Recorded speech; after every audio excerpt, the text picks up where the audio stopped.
توبہ پر استقامت کیسے حاصل ہو؟ اس کے لیے میں عرض کروں گا کہ اس میں دو چیزیں ہیں، دو بھی کہہ سکتے ہیں، تین بھی کہہ سکتے ہیں۔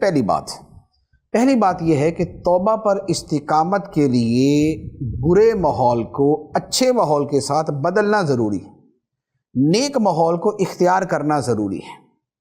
جیسے نبی پاک صلی اللہ تعالیٰ علیہ وآلہ وسلم نے ارشاد فرمایا ہے کہ اچھی صحبت کی مثال ایسے ہے جیسے عطار کی دکان، جو عطر بیچنے والا، خوشبو بیچنے والا، اس کی دکان، کہ وہاں بندہ جا کے خوشبو خریدے نہ خریدے، خوشبو تو آ ہی جائے گی۔ اور بری صحبت کی مثال ایسے ہے کہ جیسے کسی جو ہے وہ بھٹی والا لوہار کہ آنکھ اڑ کے لگے نہ لگے، چنگاریاں تو پڑ ہی جائیں گی۔ تو پہلی بات یہ ہے کہ اچھی صحبت اختیار کریں۔ قرآن مجید میں اللہ تعالیٰ ارشاد فرماتا ہے، یا ایھا الذین آمنوا اتقوا اللہ وکونوا مع الصادقین، اے ایمان والو اللہ سے ڈرو اور سچوں کے ساتھ ہو جاؤ۔ تو اچھی صحبت اختیار کریں، یہ توبہ پر استقامت کے لیے پہلی مفید ترین چیز۔ دوسری مفید ترین چیز یہ ہے کہ جن لذت بھرے گناہوں میں مبتلا ہے، جن لذت بھرے گناہوں میں مبتلا ہے، ان کی متبادل حلال لذتیں تلاش کر لے۔ جیسے معاذ اللہ کوئی بد نگاہی کے گناہ میں مبتلا ہے، تو اللہ تعالیٰ نے اس کے لیے اس کی زوجہ، اس کی بیوی حلال بھی کی۔ اب اگر وہ اس کو بدل دے گا، ادھر گناہ سے بچ جائے گا، لذت اس کی پوری۔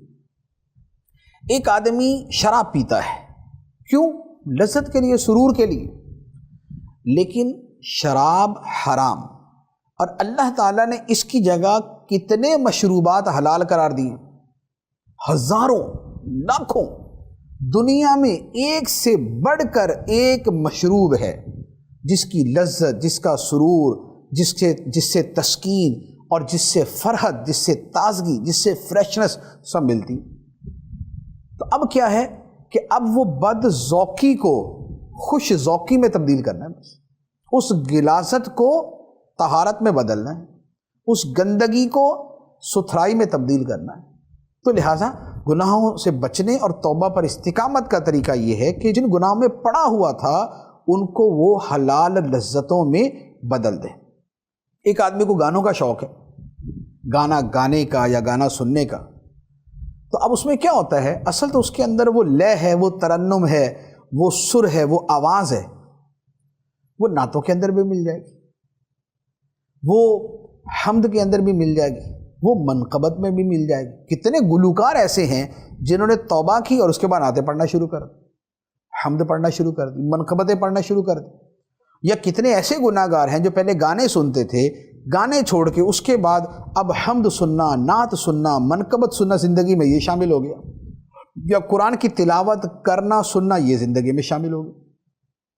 اب کیا ہے کہ یہ جو ان بٹوین ڈیوریشن ہوتا ہے، جو درمیان کا زمانہ آتا ہے، یہ تھوڑا سا ٹف ہوتا ہے، کیونکہ ایک لذت کو یکدم دوسری سے بدلنا یہ مشکل ہے، لیکن تھوڑا عرصہ لگتا ہے، تھوڑی سی مشقت کی ضرورت ہوتی ہے، وہ آدمی کا ٹیسٹ بدل ہی جاتا ہے۔ ایک آدمی کو یہاں سے اٹھا کے چائنا بھیج دیں، اب وہاں جا کے بولے جی پاکستانی کھانے چاہیے، پاکستانی تو نہیں ملیں گے۔ اب وہ کیا کرے گا؟ وہ بولے گا یہ تو مجھ سے نہیں کھائے جا رہے بھائی، یہ نہ نمک ہے، نہ مرچ ہے، نہ اس کے اندر گھی ہے، نہ یہ اس میں روٹی ہے، مجھے گندم کی روٹی چاہیے، مجھے کڑھائی فرائی چاہیے۔ وہ تو نہیں ملے گا، لیکن ہوگا کیا؟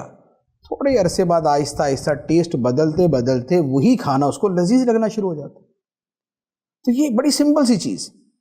تو لہٰذا جو گناہوں کی لذت ہے اسے جائز لذتوں میں بدل دے تو توبہ پر استقامت مل جاتی ہے۔ تیسری چیز یہ ہے کہ تھوڑا سا اپنے اوپر پریشر ڈالے، سٹریس ڈالے اپنے اوپر، کیونکہ گناہ یوں آسانی سے نہیں چھوٹتے، مجاہدہ کچھ نہ کچھ کرنا پڑتا ہے۔